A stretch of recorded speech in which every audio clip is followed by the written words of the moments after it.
Welcome to hit TV. So ఈ రోజు మనతో చాలా స్పెషల్ గెస్ట్ ఉన్నారనమాట. ఒక ఇంపార్టెంట్ టాపిక్ మీద మనం ఇవాళ మాట్లాడబోతున్నాము. అదేంటంటే ఇన్సూరెన్స్ అనమాట. టర్మ్ ఇన్సూరెన్స్ గురించి ఇవాళ మనం మాట్లాడదాము. చాలా మంది కూడా అసలు టర్మ్ ఇన్సూరెన్స్ నేను ఎందుకు తీసుకోవాలి, అది తీసుకుంటే నాకు లాభం ఏముంటుంది, నేను ఈజీగా 60-70 ఇయర్స్ దాకా బతికేస్తాను, మరి టర్మ్ ఇన్సూరెన్స్ ఎందుకు తీసుకోవాలి అని ఒక డైలమాలో ఉంటారనమాట. సో దాని మీదనే ఇవాళ డిస్కషన్ చేసి ఆ డౌట్స్ అన్ని కూడా క్లారిఫై చేద్దాము. మనతో ఇవాళ ఉన్నారు వెల్తి చక్రధర్ గారు. So welcome to hit TV wealthy Chakradhar గారు. థ్యాంక్ యూ ఫర్ కమింగ్ అండి. సో ఇప్పుడు టర్మ్ ఇన్సూరెన్స్ గురించి వచ్చేసి చాలా మందికి యంగ్స్టర్స్కి కూడా చాలా కన్ఫ్యూజన్స్ ఉన్నాయన్నమాట. అసలు టర్మ్ ఇన్సూరెన్స్ అంటే ఏంటి, పూర్తిగా కూడా వాళ్ళకు ఆ ఇన్ఫర్మేషన్ లేదు. సో అసలు టర్మ్ ఇన్సూరెన్స్ అంటే ఏంటి, ఒక క్లారిఫికేషన్ ఇవ్వండి. అంతేకాకుండా ఎందుకు టర్మ్ ఇన్సూరెన్స్ తీసుకోవాలి ఎవరైనా కానీ, దాని గురించి కూడా ఒక క్లారిఫికేషన్ ఇవ్వండి. టర్మ్ ఇన్సూరెన్స్ అనేది ప్రతి ఒక్క మనిషి తీసుకోవాలండి. ఎవరైతే ఎర్నింగ్ స్టేజ్కి వచ్చారో, లైక్ 25 ఇయర్స్ క్రాస్ అయిన ప్రతి ఒక్క మనిషి కూడా ఇన్కమ్ ఎప్పుడైతే స్టార్ట్ అవుతుందో అప్పటి నుంచి కూడా మన టర్మ్ ప్లాన్ అనేది తీసుకోవాలి. ఎందుకు తీసుకోవాలి అంటే, యాక్చువల్గా చూడండి, మన ఫ్యామిలీలో ఒక రెస్పాన్సిబిలిటీ అనేది ఉంది. మన ఇండియన్ కల్చర్లో కూడా ప్రతి ఒక్క మనిషికి ఒక ఫ్యామిలీ రెస్పాన్సిబిలిటీ అనేది ఉంది. అదేంటి అంటే, ఇప్పుడు చూడండి, మన పిల్లలు ఇప్పుడు చిన్నప్పుడు ఉన్నప్పుడు పేరెంట్స్ మన మీద చాలా ఇన్వెస్ట్మెంట్ చేస్తారు, చాలా ఖర్చు పెడతారు, అంటే మనకి బాగా మంచి ఎడ్యుకేషన్ ఇస్తారు. జాబ్కి మనం వెళ్ళే టైంకి ఏదైనా బై ఛాన్స్ మనకి ఏదైనా రోడ్ యాక్సిడెంట్ అయింది అనుకోండి, మన పేరెంట్స్ని ఎవరు చూసుకుంటారు? సో వాళ్ళకంటూ మనం ఫైనాన్షియల్గా కొంచెం సపోర్ట్ చేయాలి. సో చాలామంది అనుకుంటారంటే, ఒక మ్యారేజ్ అయ్యాక చేసుకుందాము, మన వైఫ్ వచ్చాక, మన పిల్లలు వచ్చాక చేసుకుందాం అనుకుంటారు. కానీ ఈవెన్ యంగ్స్టర్స్ కూడా చాలా రెస్పాన్సిబిలిటీ అయితే ఇందులో ఉంది. ఇప్పుడు చూడండి, అట్లా 25 ఇయర్స్కి మనం కనుక తీసుకుంటే, మన ఇయర్ ఆన్ ఇయర్ మన మీద ఎప్పుడైతే రెస్పాన్సిబిలిటీ పెరుగుతుందో, అప్పటిదాకా పేరెంట్స్ ఒక్కళ్ళే మన మీద ఉంటారు. వన్స్ మన మ్యారేజ్ అయ్యాక మన స్పౌస్ వస్తుంది, తర్వాత చిల్డ్రన్ వస్తారు, పెరుగుతూ ఉంటుంది, మన మీద రెస్పాన్సిబిలిటీ అనేది పెరుగుతూ ఉంటుంది. సో ఈ రెస్పాన్సిబిలిటీ ఎప్పటిదాకా ఉంటుందంటే, మనకి 60 వచ్చేంత వరకు మన రెస్పాన్సిబిలిటీ అయితే ఉంటుంది. ఎందుకంటే మనం 60 ఇయర్స్ దాకా మనం ఎర్న్ చేస్తూనే ఉంటాము, మన మీద డిపెండెంట్స్ ఉంటారు. సో అటు పేరెంట్స్ కావచ్చు, చిల్డ్రన్ కావచ్చు, వైఫ్ కావచ్చు, ఎవరైనా సరే. సో ఇప్పుడు చూడండి, ఒక ఎమోషనల్గా అయితే మనం వాళ్ళని సాటిస్ఫై చేయలేము కానివ్వండి, బట్ యాజ్ ఎ ఫ్యామిలీగా ఫైనాన్షియల్గా కూడా వాళ్ళకి సపోర్ట్ చేయడానికి అవకాశం ఉంటుంది టర్మ్ ప్లాన్ వల్ల. అది టర్మ్ ప్లాన్ వల్ల ఎందుకు తీసుకోవాలి అంటే, మేజర్గా ఏంటంటే, మనకి చాలామందికి లోన్స్ తీసుకుంటారండి, ఎడ్యుకేషన్ లోన్స్ తీసుకుంటారు. కొన్ని పేరెంట్స్ ఎలా ఉంటారంటే, వాళ్ళకి అంత ఎఫోర్డ్ చేయలేరు. వాళ్ళ బీటెక్ కాస్ట్ కావచ్చు, లేదా డాక్టర్ కాస్ట్ కావచ్చు, లేకపోతే ఏదైనా MBA బిజినెస్ స్కూల్స్లో కావచ్చు, ఇట్లాంటి మనం ఎడ్యుకేషన్ లోన్స్ తీసుకుంటాం. సో ఎడ్యుకేషన్ లోన్ తీసుకున్నప్పుడు మనమే కదా దాని రెస్పాన్సిబిలిటీ తీర్చాల్సింది. మళ్ళీ ఆ బర్డెన్ మన పేరెంట్స్ మీద వేయకూడదు. ఎందుకంటే ప్రతి ఎడ్యుకేషన్ లోన్కి కూడా కొలెటరల్ తీసుకుంటారు. మన ల్యాండ్స్ కానివ్వండి, మనకు ఏదైనా మన పేరెంట్స్కి ఏదైనా అసెట్స్ ఉంటే కొలెటరల్గా తీసుకుంటారు. సో ఆ కొలెటరల్గా ఉన్న ప్రాపర్టీని బ్యాంక్ వాళ్ళు తీసేసుకుంటారు. కాబట్టి అలాంటి ప్రమాదం జరగకుండా కన్నా మనం టర్మ్ ప్లాన్ తీసుకోవాలి. చూడండి, లైఫ్ ఇస్ అన్సర్టెనిటీ అంటారు. అంటే మనం చూడండి, ఇంట్లో ఉన్నంత 4 వాల్స్లో కూర్చున్నాం అనుకోండి, మనకి ఏ రిస్క్ లేదు. ఆఫీస్లో కూర్చున్నాం అనుకోండి, 4 వాల్స్ మధ్యలో రిస్క్ లేదు. రిస్క్ ఎక్కడ ఉందంటే, ఇంటి నుంచి ఆఫీస్కి వెళ్తున్నా, ఆఫీస్ నుంచి ఇంటికి వస్తున్నా, ఆ రోడ్లోనే రిస్క్ అంతా ఉంది. ఇప్పుడు చూడండి, మనం గట్టిగా గాలి పీల్చి వదిలేస్తే ఈ సెకండ్లోనే మొత్తం ఆల్ ఓవర్ ఇండియాలో 3 యాక్సిడెంట్లు అయినాయి ఈ టైంకి. సర్వే చెప్తుంది అది. సర్వే ఏం చెప్తుందంటే, మీరు గట్టిగా గాలి పీల్చి వదలండి, ఆ టైంలో మొత్తం ఆల్ ఓవర్ ఇండియాలో 3 యాక్సిడెంట్స్ అయినాయి. 3 సెకండ్లో 3 యాక్సిడెంట్స్ అయినాయి. దట్ ఈస్ మనకి చూస్తున్న డేటా. ఎందుకంటే ఇన్ఫ్రాస్ట్రక్చర్. ఇప్పుడు చూడండి, మనం చిన్నప్పుడు చూస్తే అందరికీ చాలా మంది స్కూల్స్కి ఎలా వెళ్ళాలంటే బై వాక్ వెళ్ళేవాళ్ళం, లేదా ఒక రిక్షా ఉండేది, ఒక ఆటో ఉండేది. కానీ ఇవాళ స్కూల్కి వెళ్ళాలంటే చాలా బస్సెస్ మారిపోయినాయి. స్కూల్ బస్సెస్ కూడా మంచి హైవే మీద స్పీడ్ మీద వస్తున్నాయి. ఈవెన్ పిల్లలు కూడా మనం బైక్స్ ఇస్తున్నాము. సో ఇట్లాంటి ట్రాన్స్పోర్టేషన్ పెరిగినప్పుడు ఏమవుతుంటే యాక్సిడెంట్స్ బాగా పెరుగుతాయి. మన కార్లు బాగా కొంటున్నారు, ఇంటికి ఒక 2 కార్లు ఉంటున్నాయి ఇవాళ. సో మనకి ఎన్ని కార్లు రోడ్డు మీదకి వస్తున్నాయంటే అంత ప్రమాదం మనం వచ్చినట్టే లెక్క. సో మనం ప్రాపర్గా ఉంటాం, కానీ వచ్చే వ్యక్తి మనకి సరిగ్గా రాకపోతే మాత్రం ప్రాబ్లం అవుతుంది. సో కాబట్టి ఇందులో 3 టైప్ ఆఫ్ పాలసీస్ ఉంటాయండి. ఒక టర్మ్ ప్లాన్ ఎలా ఉంటుందంటే, స్టాండర్డ్గా ఉంటుంది. అంటే చూడండి, మన ఇన్కమ్ వచ్చి ఒక 10 lakhs అనుకుందాం. For example 10 lakhs per annum సంపాదిస్తున్న మనిషికి 20 times of your annual income తీసుకోమని చెప్తాం, అంటే 2 crores తీసుకోమని చెప్తాం.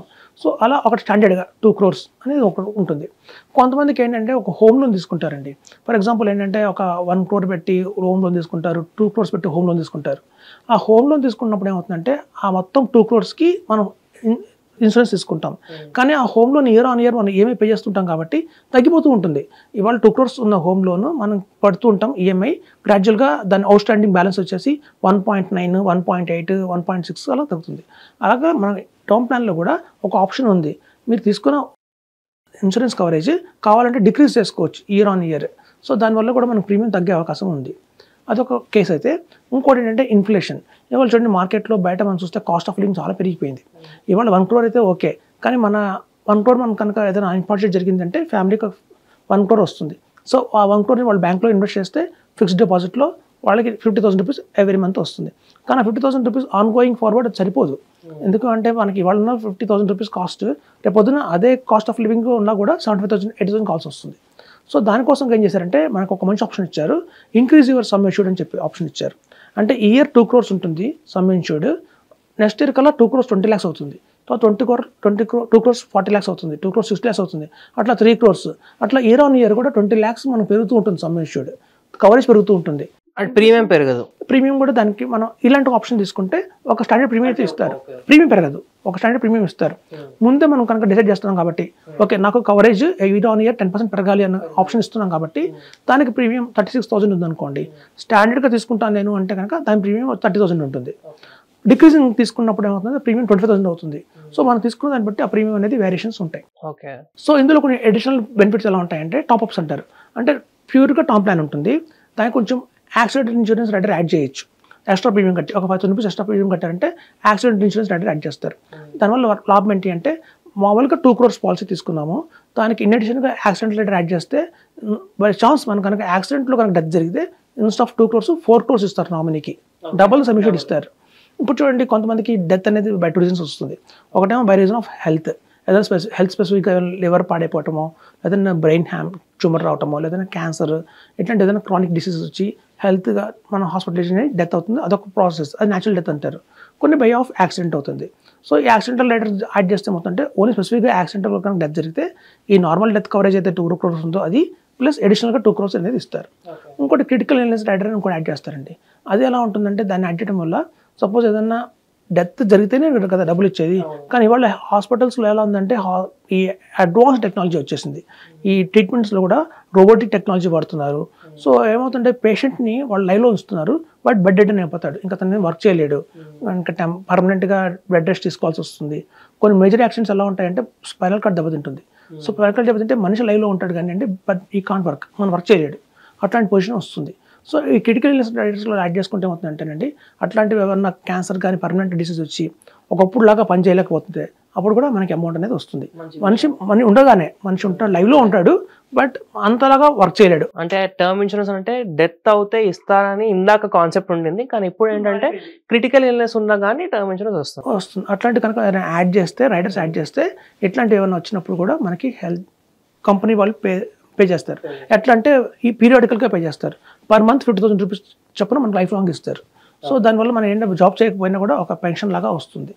రీసెంట్గా కూడా నాకు ఒక కాల్ వచ్చింది, ఒక యాక్సిడెంట్లో అతనికి స్పైనల్ కార్డ్ ఇలాగే డ్యామేజ్ అయింది, బట్ కంపెనీ ఏం చేసిందంటే అన్ఫార్చునేట్గా ఏంటంటే తీసుకున్న కవరేజ్ 10 lakhs తీసుకున్నారు. సో 10 lakhs కవరేజ్ తీసుకున్నారు కాబట్టి ఎవ్రీ మంత్ 10,000 రూపీస్ ఇస్తున్నారు. సో కాబట్టి ఏంటంటే మనం చెప్పేది వ్యూవర్స్కి హై సబ్మిషన్ తీసుకోండి, మ్యాక్సిమం తీసుకోండి చెప్తున్నాం. దీనికి అప్ టు 50 lakhs దాకా అయితే పే స్లిప్ కానీ అంటే ఏమీ అడగరు. 50 lakhs దాటి మనం సబ్మిషన్ అడుగుతున్నామంటే మాత్రం మనం రిటర్న్స్ ఫైల్ చేస్తారు కదా, ఐటీ రిటర్న్స్ ఫైల్ చేస్తారు, అది కావాలి, పే స్లిప్ కావాలి, 3 months బ్యాక్ స్టేట్మెంట్ కావాలి. సో అవన్నీ తీసుకున్న తర్వాత వాళ్ళకి పాలసీ ఇవ్వడం జరుగుతుంది.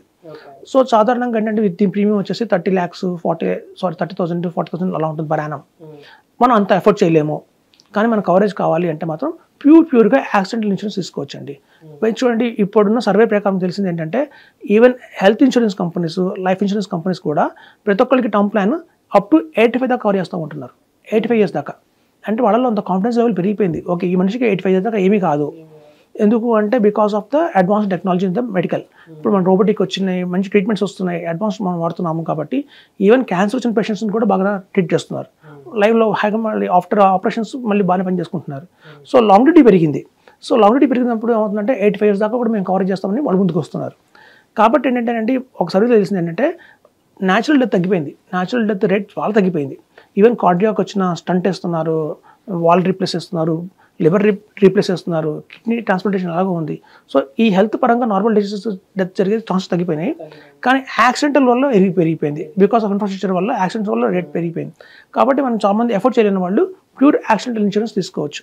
అది యాక్సిడెంటల్ డెత్ కానీ కవర్ అవుతుంది, బట్ ప్రీమియం వచ్చి పర్ యానం 5,000 రూపీస్ ఉంటుంది అంతే, చాలా తక్కువ. 5,000 అంటే చూడండి ఈవెన్ 500 రూపీస్ కూడా కాదు పర్ మంత్.